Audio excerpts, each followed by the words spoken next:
Nós vamos hoje continuar a nossa série de estudos tirados do livro Introdução ao Velho Testamento, escrito por Donald D. Turner. E é muito bom ter você aqui conosco e eu espero que você possa tirar o maior proveito possível da lição de hoje, debaixo das ricas bênçãos de Deus. Nós vamos estudar hoje o livro de Josué. O Senhor Jesus Cristo fazia referência a esses livros históricos quando falou dos profetas em Lucas 24:44, visto que os judeus chamavam os livros de Josué, Juízes, com Ruth, Samuel e Reis de profetas anteriores. Os demais livros, entre os 12 livros históricos, faziam parte da divisão que os israelitas chamavam de Escrituras ou os Escritos.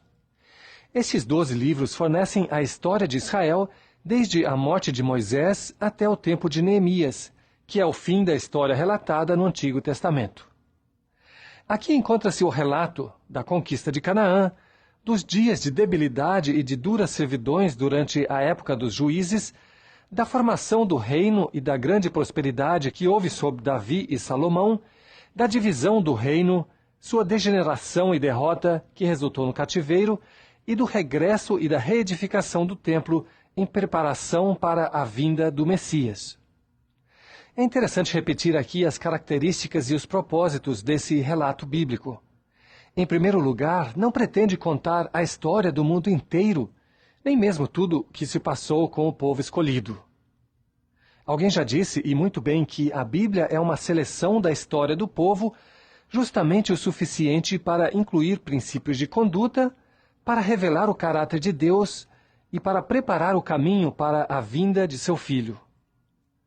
Grandes acontecimentos políticos no mundo são deixados de lado, a não ser que tenham relação com o povo de Deus em sua revelação das verdades divinas. Não existe tema demasiadamente humilhante para os escritores sagrados, contanto que esteja ligado à revelação do caráter ou do plano de Deus. O livro de Ruth, a viúva de Sarepta, etc. Daniel fala da queda do grande reino da Babilônia, sem mencionar seus pormenores ou significação política, porém salienta detalhes íntimos que dizem respeito à relação do monarca babilônico com Deus. Temos, portanto, uma história espiritual, um relato completo daquilo que, como homens, devemos saber para chegar a uma correta relação com Deus. Durante os dias de sua encarnação, o Senhor Jesus Cristo tinha o mesmo nome do líder Josué.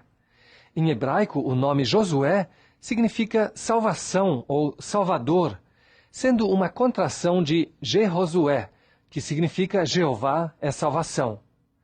Jesus é o nome humano do Senhor, que quer dizer em grego Salvador, sendo a tradução do nome Josué.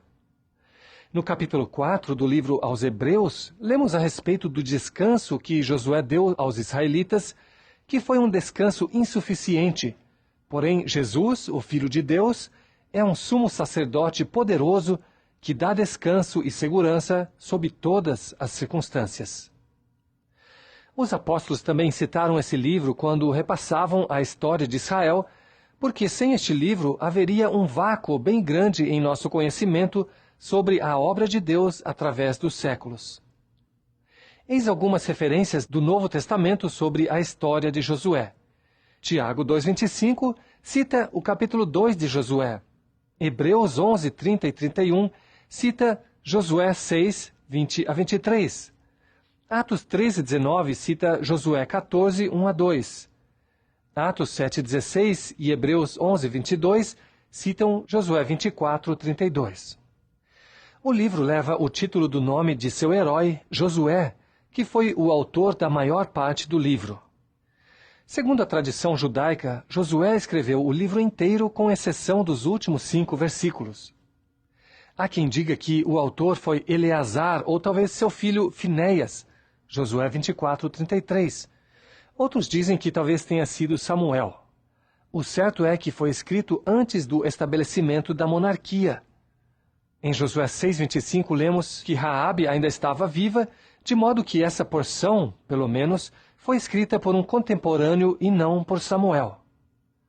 O relato da destruição de Jericó foi escrito por uma testemunha ocular, porque só alguém que estivesse presente poderia fornecer os detalhes escritos. capítulo 6, versos 20 a 23. Em Josué 16:10, lemos que os israelitas não dominaram os cananeus de Gezer, mas que estes permanecem até, entre aspas, hoje.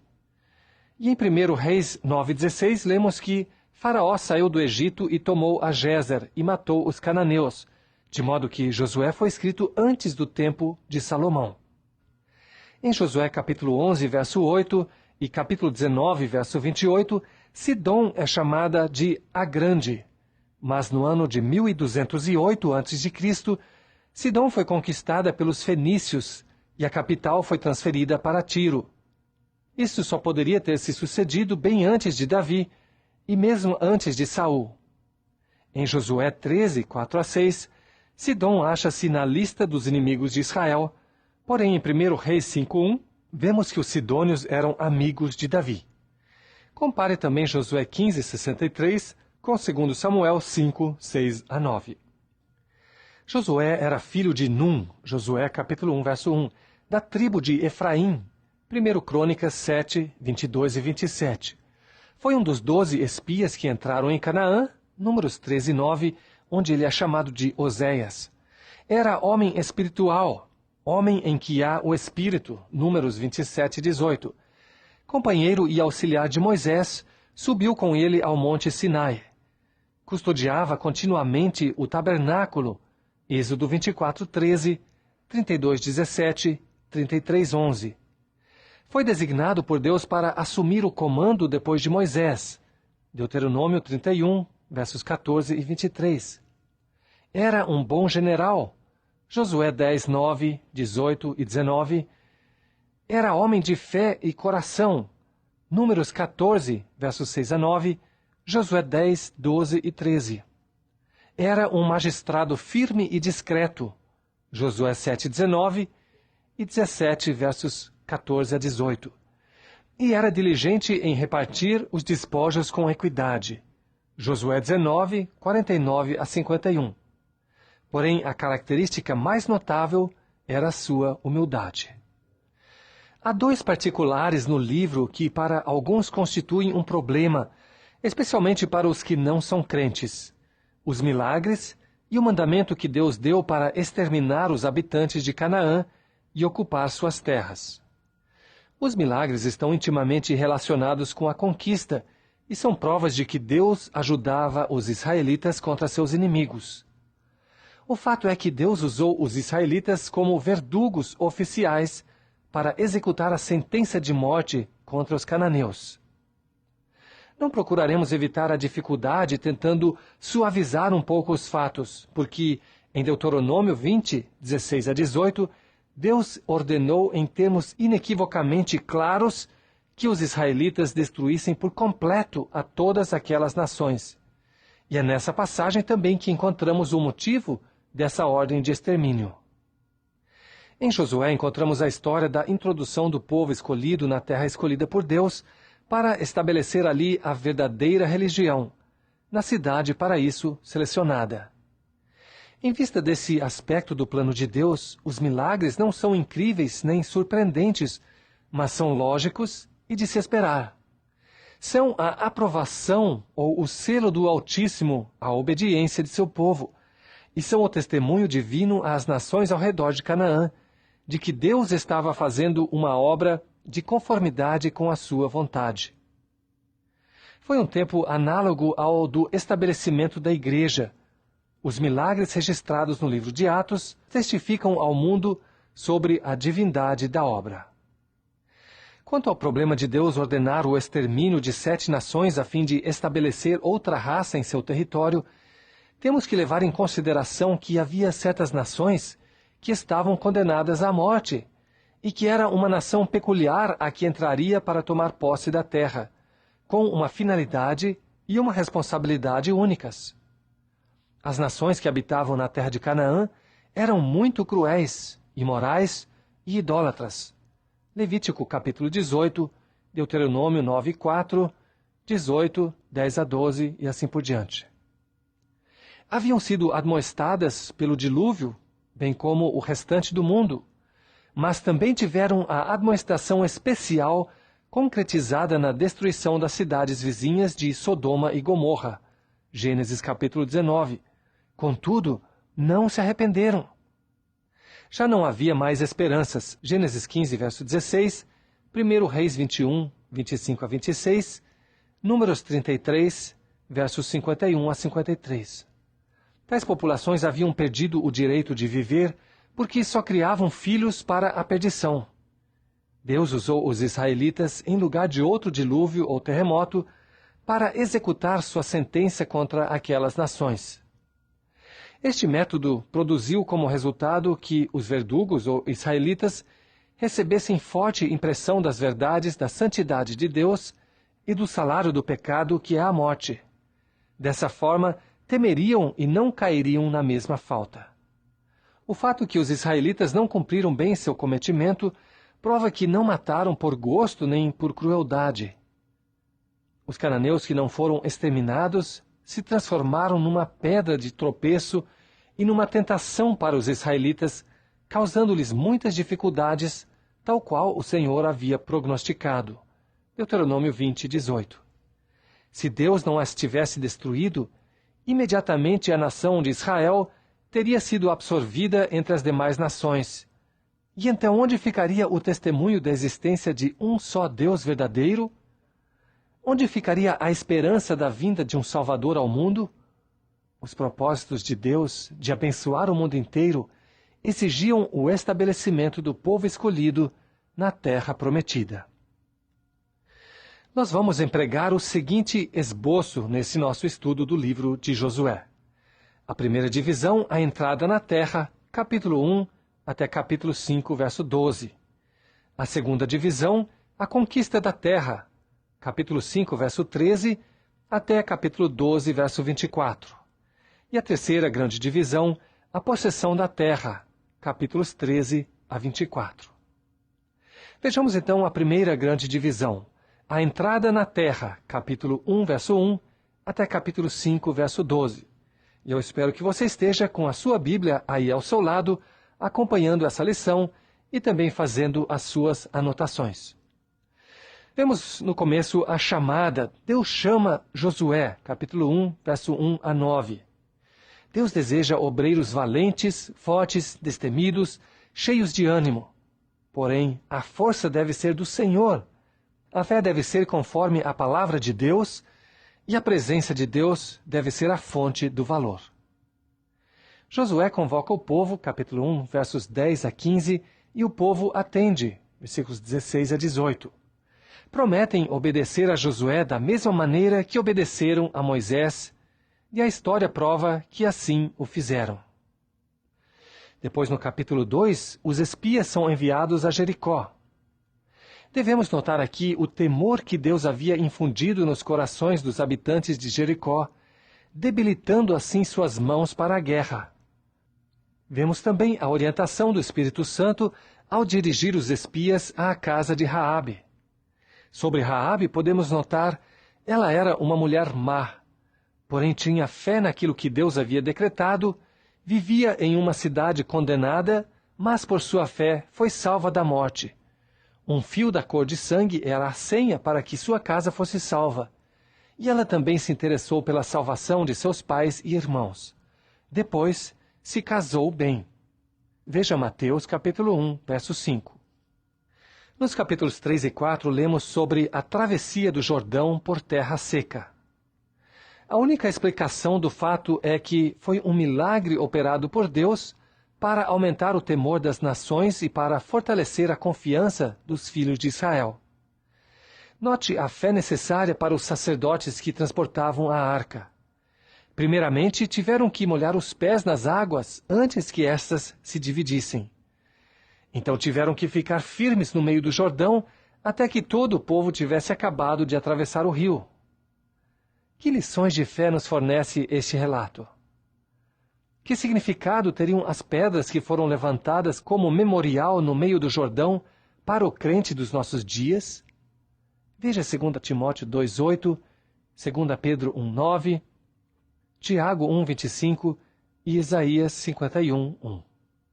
Depois, no capítulo 5, versos 1 a 12, vemos a preparação para a conquista em Gilgal. O povo é circuncidado, renovando assim o pacto abraâmico. Capítulo 5, verso 1 a 9. A Páscoa é celebrada, capítulo 5, verso 10, e o povo come do fruto da terra, e o maná cessa. Capítulo 5, versos 11 e 12. E assim chegamos à segunda grande divisão do livro de Josué, a conquista da terra, capítulo 5, verso 13, até capítulo 12, verso 24. O príncipe do exército do Senhor se apresenta a Josué para assumir o comando da campanha. Isto lemos no capítulo 5, versos 13 a 15. Depois, o capítulo 6 se ocupa da conquista de Jericó. O método de ataque foi ordenado por Deus, capítulo 6, 1 a 5. É possível que o método de fazer todo o povo rodear o muro por 3 vezes pudesse afetar os fundamentos da muralha, mas só Deus poderia saber disso de antemão. O mais provável é que isso foi realizado com o propósito de infundir medo nos corações dos habitantes da cidade de Jericó e de aumentar a fé dos israelitas, fazendo-os perder o temor e anelar a vitória. Isto também lhes ensinava a fé e a obediência, pois aprenderam que o método ensinado por Deus é sempre o melhor. Ao obedecerem, pondo-se em marcha, deram o grito da fé e do triunfo. Os muros caíram e cada israelita entrou na cidade, penetrando pela brecha que ficava à sua frente. Assim tomaram a cidade, destruindo-a por completo. Capítulo 6, versos 6 a 21. A cidade era maldita e ninguém podia tomar para si do despojo. Tão somente as coisas de metal seriam guardadas no tesouro para o Senhor. Capítulo 6, 17 a 19. Essa primeira cidade foi assim apartada ou separada como um teste aos israelitas. Depois puderam aproveitar dos despojos das demais cidades. Mesmo hoje em dia, Deus faz o seu povo rodear as dificuldades em vez de dar-lhes logo a vitória. Mas esse ainda é o método mais eficaz para aumentar a nossa fé e preparar-nos para o dia quando, dando o grito de triunfo, veremos os muros caírem e poderemos subir e tomar conta da cidade. Raabe e toda a sua família são salvos da destruição, capítulo 6, verso 22 a 25. E por fim, no capítulo 6, vemos a maldição que Josué pronunciou contra o homem que reedificasse a cidade, versículos 26 a 27. Veja o seu cumprimento em 1 Reis 16, 34. Os capítulos 7 e 8 falam da conquista de Ai. Para nosso próprio proveito espiritual, seria interessante notar as causas do fracasso dos israelitas em Ai, capítulo 7. Primeiro, Josué seguiu o conselho dos espias sem orar e sem receber instruções da parte de Deus. 7, 1 a 6. Depois do fracasso, Josué orou e Deus lhe mostrou o motivo do fracasso. 7, 7 a 15. A segunda causa foi o pecado de um homem só, que afetou o povo inteiro. Capítulo 7, versículo 11, 12 e 20. Vemos também a solução para esse problema. Capítulo 7, verso 16 até o verso 26. Na formação da igreja cristã, Deus agiu de modo semelhante. Atos 5, 1 a 11, a fim de ensinar a todos que, ainda que estejamos debaixo da graça, o pecado é pecado, e o salário do pecado é a morte. Romanos 6, 23. Porém, o que a igreja cristã de hoje deve fazer com os membros que caem em pecado? Leia 1 Coríntios capítulo 5. Depois, sob instrução do Senhor, o povo conquista Ai e a saqueia. Capítulo 8, verso 1 a 29. Como é fácil vencer, contanto que estejamos em boas relações com Deus. O altar é edificado no Monte Ebal e a lei é lida a todo o povo. Capítulo 8, versos 30 a 35. Nos capítulos 9 e 10, vemos Josué sendo enganado, fazendo paz com Gibeon e depois a resgatando dos 5 reis inimigos. Os gibeonitas, com astúcia, aparentam ter vindo de muito longe e solicitam um pacto de paz com Israel. Capítulo 9, verso 1 a 13. Josué, sem consultar ao Senhor, estabelece paz com eles. Capítulo 9, versos 14 e 15. Desenganados, os israelitas transformam os gibeonitas em lenhadores e carregadores de água. Capítulo 9, verso 16 a 27. 5 reis vizinhos se congregam então para pelejar contra Gibeon. Capítulo 10, verso 1 a 5.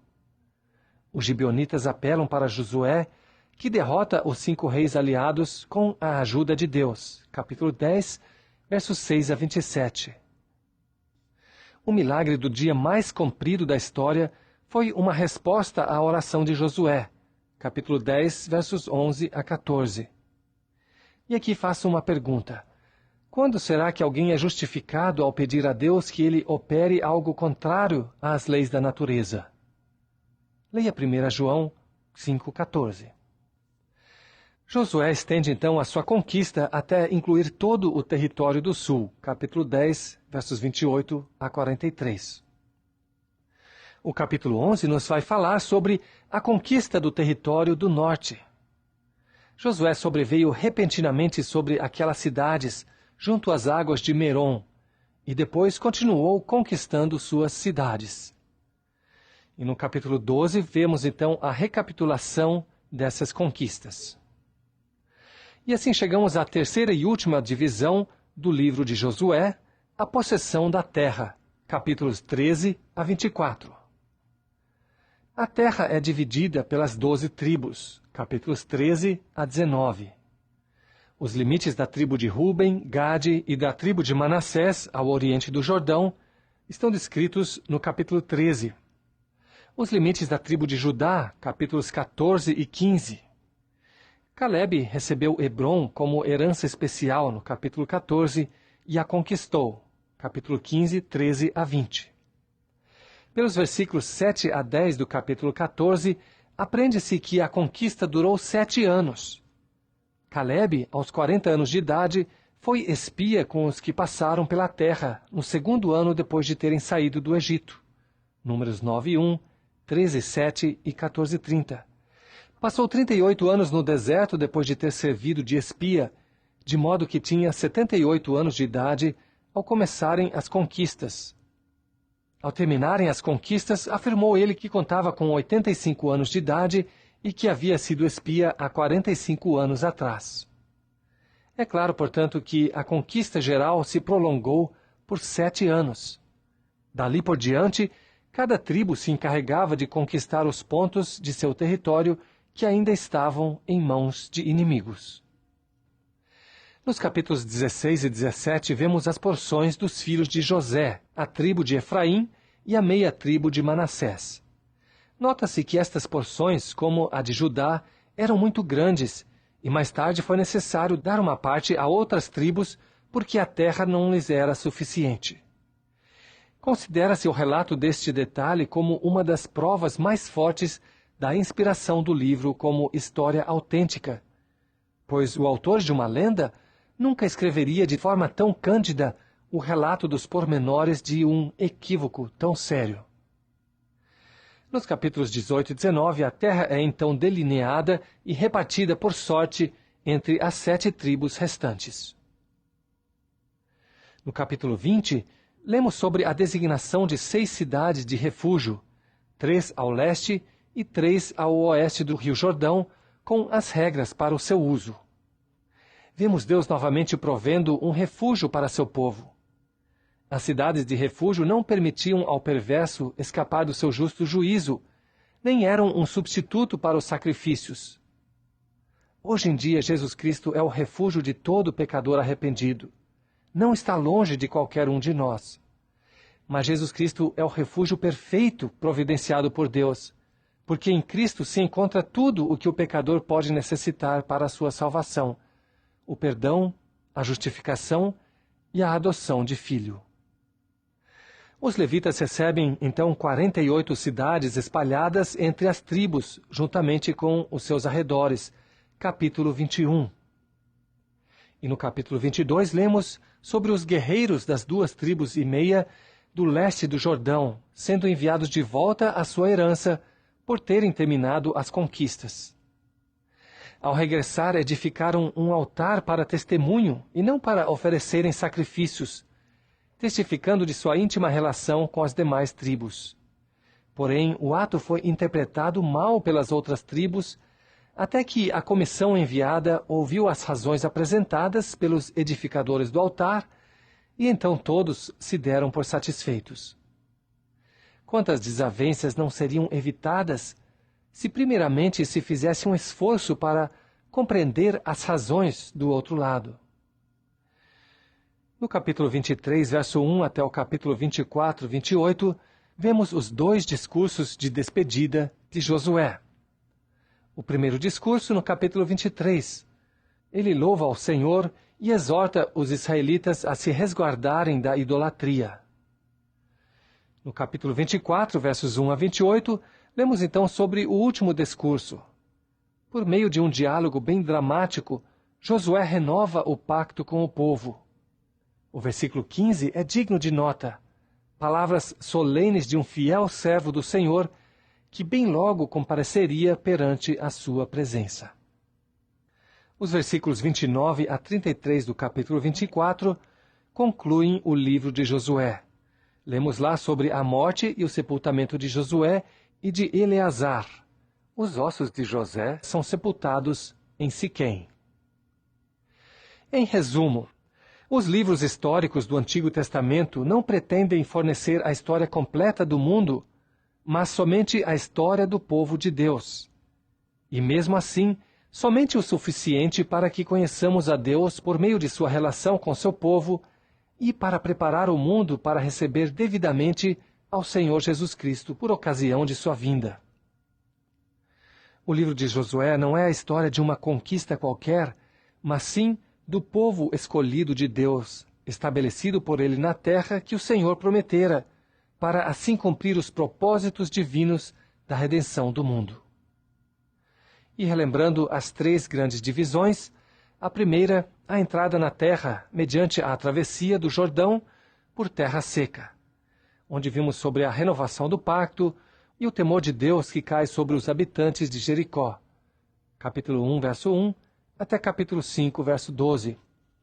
A segunda grande divisão, a conquista da terra, onde vimos sobre a queda de Jericó, a dificuldade verificada em Ai, a mentira com a qual os gibeonitas enganaram os israelitas, a conquista das terras do sul, a derrota dos reis do norte e a possessão de suas terras. Capítulo 5, verso 13 a 12, 24. E por fim, a última grande divisão, a possessão da terra, onde vimos o território sendo conquistado e repartido entre as 9 tribos e meia do oeste do Rio Jordão. E as últimas palavras e a despedida de Josué, nos capítulos 23 a 24. E encerramos assim a nossa lição de hoje. Eu agradeço pela sua presença e espero você de volta para a nossa próxima lição. Que Deus o abençoe.